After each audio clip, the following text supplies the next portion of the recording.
There's an entire movement out there dedicated to education about narcissism and narcissistic abuse. There's YouTube channels, there's social media forums dedicated to it, and just about every social media platform has a niche dedicated to narcissistic abuse with hundreds of thousands of followers commenting on it daily. So, what's the big deal? Why is narcissism such a problem? Is it really as simple as somebody being mean, abusive, a little irrational? Or is there more to it? In this video, I'm going to get into why narcissism is so problematic and why everyone's talking about it. Welcome to Looking Behind the Mirror, where we explore narcissism and take our lives back as we make sense out of nonsense.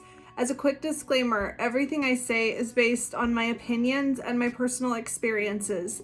I'm not a professional, and if you're really struggling, I encourage you to seek professional help. I'm providing links below for you.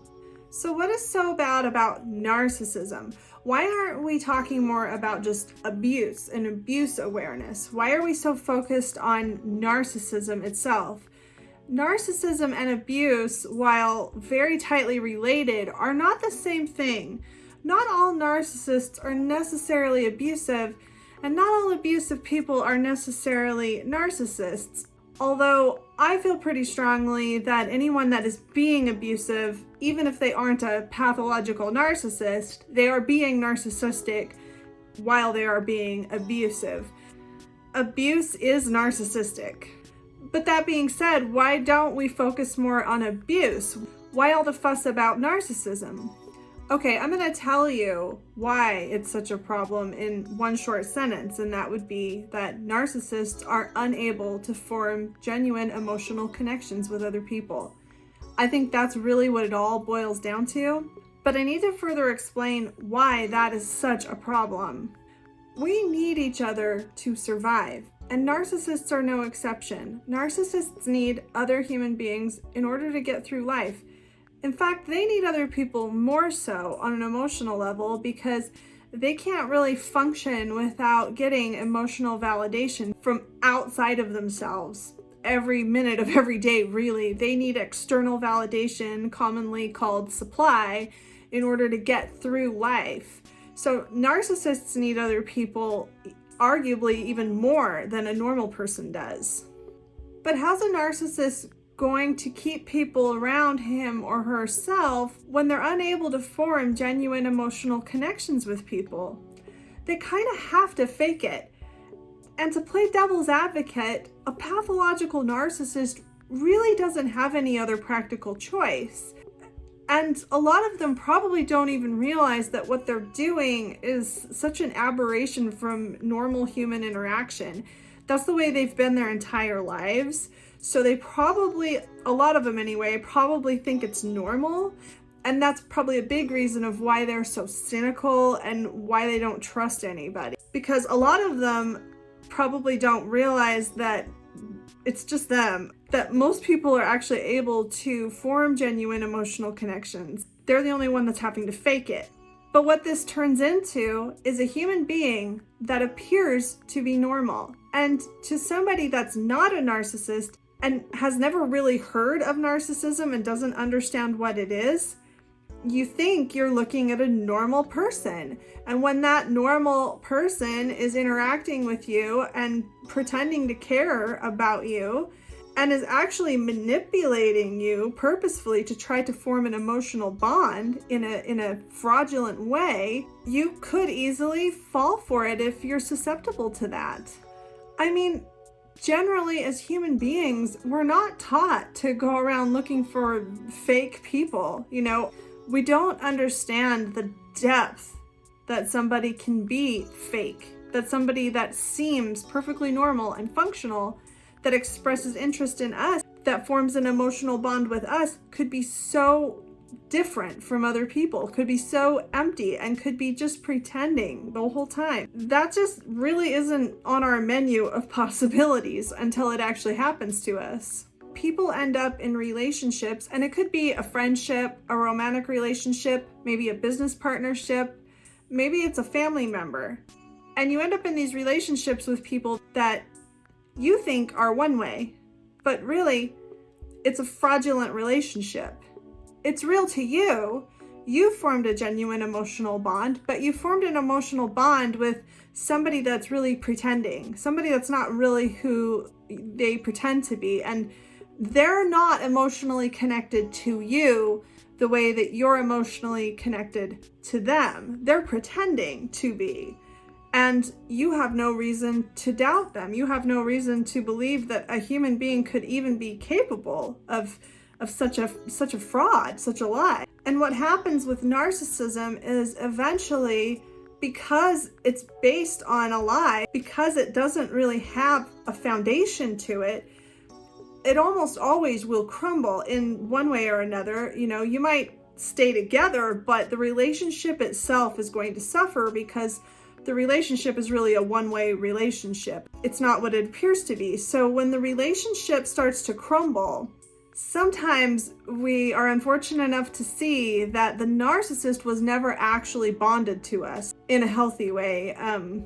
Narcissists actually can become trauma bonded, but it's not quite the same as a non-narcissist that becomes trauma bonded, but that's a different topic. But I'm talking about an authentic emotional bond to a human being. When the relationship crumbles, that's when you see a narcissist just leave, just move on like nothing ever happened, and you see how little you actually meant to this person, how little they care.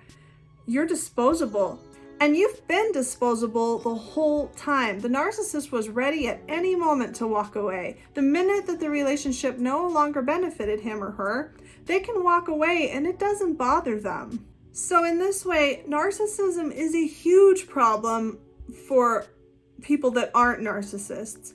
Now, narcissism isn't perceived to be a problem from the narcissist point of view. It's a problem for everyone else. So for this first big fundamental problem, one of our most basic needs, human connection, is being hijacked, is being hacked, for lack of a better word. Somebody that we look to form a meaningful, valuable, emotional bond with in order to edify our own life, in order to have the people around us that we need, is faking it, is not who they claim to be, and they don't care about us in the way that we assume that they do. And then when things start to go wrong, this person either leaves as though we meant absolutely nothing to them, or if they still have something to gain from the relationship, they could continue to play with our emotions and confuse us, especially if we don't understand what's going on. They can continue to manipulate us or convince us that everything is our fault, confuse us. And that's a huge perversion of the human need for connection and the assumptions that you've made in your life that most people are generally good and most people can form emotional bonds with people just like you can. Until this happens to you, you don't realize that seemingly normal people can be completely unable to form genuine emotional bonds, and they're willing to lie about it and pretend. Another big problem with narcissism is that narcissists are never satisfied. They're never fulfilled. They're always looking for something to make them feel better. They're always looking for something to alleviate their boredom and to make them feel good about themselves. And on top of that, as if that wasn't bad enough, they imagine that you're responsible for this. They imagine that their discomfort and the bad feelings that they have are your fault.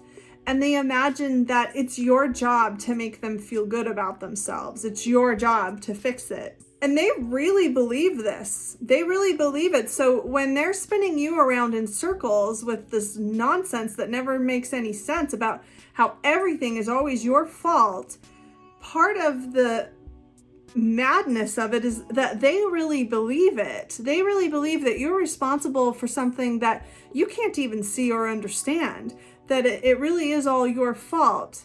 They really need to believe that in order to get through the day. So they suffer endlessly, and they imagine that it's everyone else's fault. And because they imagine that their endless suffering is the responsibility of other people, it creates suffering in other people. If you are in a close relationship with a narcissist, the narcissist thinks that you're responsible for his or her happiness, contentment, satisfaction, entertainment, whatever they need. It's all your responsibility. And when you don't provide that, when you're not able to fill this bottomless pit of need, you get punished. And because you don't really understand what's going on, it never really makes any sense. You started this relationship with somebody that pretended to have an emotional bond with you. And it hasn't occurred to you that they're not even capable of doing that.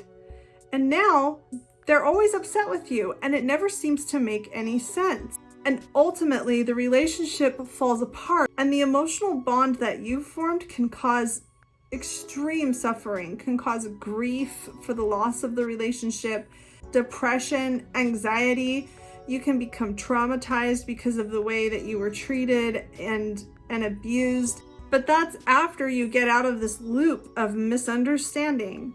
So to sum it up, the narcissist thinks that you're responsible to make him or her feel good, and they are incapable of feeling good for any prolonged period of time. Therefore, it's your fault that they feel a way that they can't help but feel. And you over here are trying to understand why they're upset at you over every little thing, over things that don't make any sense, because you're assuming that you're with someone that's emotionally connected to you and that cares about you. So when you try to reason with this person, all they hear are, quote, excuses for why you're not providing what they imagine you're supposed to. And you get caught in this endless loop of misunderstanding. And if you have codependent tendencies, you have the opposite problem of the narcissist. A lot of people that repetitively get in these types of relationships do have codependent tendencies. I think that if you have codependent tendencies, I don't think that's anything to be ashamed of. And I think that recognizing it can help you heal and move forward. Codependents aren't necessarily pathological like a narcissist is. Codependents can learn and heal. Codependents have empathy. Codependents want to live a healthy, productive life. They don't want to be stuck in these endless, pointless circles trying to people please and fix the lives of the people around them. Codependents have good intentions and they're capable of making improvements. I get the feeling that people don't want to think of themselves as codependents. I know I wasn't real thrilled with the label at first, but I think if you're honest with yourself, it's helped me tremendously to be able to be honest about it and then figure out a way to improve and move forward in a healthier life. If you're too ashamed to look at the truth of why you keep getting into these types of relationships, it's just going to keep happening to you. But like I was saying, narcissists imagine that you're responsible for all of their happiness and taking care of all their needs. You're responsible for their mood. You're responsible for how they feel. And if they're not happy, it's your fault. And a codependent has the opposite problem. A codependent is kind of pre-wired to assume that the moods of other people are his or her fault. A codependent assumes that they're responsible for how other people feel. A codependent assumes that if somebody's mad at them, they must have done something wrong. So when you get these two types of people together, it's a perfect match made in hell. This can create a trauma bond and an endless cycle of abuse, misunderstandings, mistreatment, and cyclical blame. I know for me, as somebody that admits to being a codependent, when I'm in healthy relationships, I don't really have a problem. I mean, I can still tend to be a people pleaser, but I'm not with people that are taking advantage of that. Narcissists take advantage of people pleasers. Narcissists take advantage of people that assume that everyone's mood is their responsibility, that everyone's happiness is their job to maintain. Narcissists take advantage of that and they exploit it. If there were no narcissists in the world, I would have never realized that I had codependent tendencies because I really wouldn't have had any major problems. I feel like I went off on a little bit of a tangent here, and I want to just loop back around to what I said in the beginning of the video, is that the main problem with narcissism is that narcissists can't form genuine emotional bonds. Everything kind of spiderwebs off of that, because if somebody was able to form a genuine emotional bond with you, there would be a way to work things out, because they would care about the relationship, because they would actually care about you. They would have a genuine relationship. It wouldn't be this big lie, this big act that's just done for the sake of maintaining these relationships in order to survive, but under false pretenses. I wish that I had a solution for this. The sad truth is that pathological narcissists just are what they are. And a narcissist can't stop being a narcissist. Even if a narcissist was completely honest and went to therapy and actually tried to do better, they still can't form genuine emotional bonds. And I mean, I think that they would still do all right if they could be honest with the people around them, but they would always have a problem. And if they took responsibility for themselves and accountability for the way that they are, and they genuinely tried to work on it, it would put the burden back on them to deal with their own disorders. So that's just not attractive to most of them. Most of them would rather just pretend that everything is everyone else's fault, and when things fall apart, just move on to the next person, because they weren't really that attached in the first place.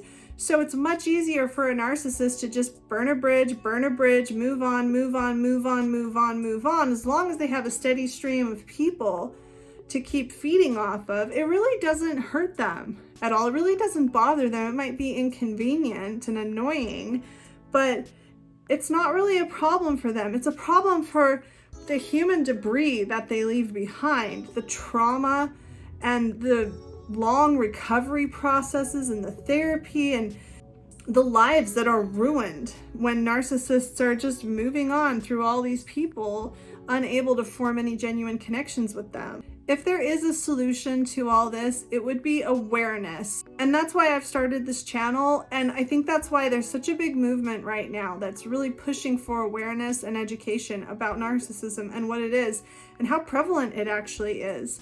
I think it's far more common than people want to think. And awareness is what can keep people from falling into these traps and keep people from these horrible, heartbreaking, traumatizing situations, and especially to keep them from repeating it over and over again. And I think that it could even help if more narcissists were able to become aware of the way that they are, because there are some narcissists that get to a point in their life where they've burned so many bridges that they are willing to take a look at it and start making better choices. So awareness could even help them. I hope this helps. If you like this video, give it a thumbs up and comment below any suggestions you have for me for future videos. And don't forget to subscribe to my channel. It lets YouTube know that you liked this video and that you found it helpful and that other people might find it helpful as well. Until next time, thanks. Bye.